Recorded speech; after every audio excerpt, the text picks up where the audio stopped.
Introducing your baby to solid foods is an exciting milestone filled with new experiences and discoveries. As a parent, you might be wondering how to make this transition smooth and enjoyable for both you and your little one. Here are some essential tips to guide you through this journey. First, it's important to know when your baby is ready for solids. Most babies are ready around 6 months, but look for signs like sitting up with minimal support, showing interest in your food, and the ability to move food from a spoon to their throat. Start with single-ingredient foods that are easy to digest, such as pureed vegetables or fruits. Sweet potatoes, carrots, and apples are great first choices. Introduce one new food at a time and wait a few days before trying another to monitor for any allergic reactions.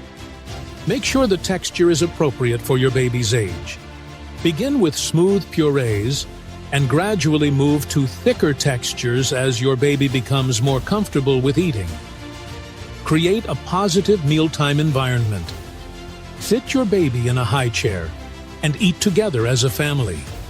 This not only encourages social interaction, but also helps your baby learn by watching you.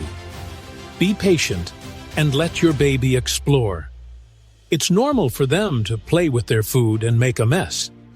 This exploration is a crucial part of learning to eat.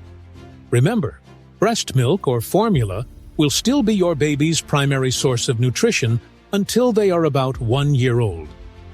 Solid foods are just an addition to their diet at this stage.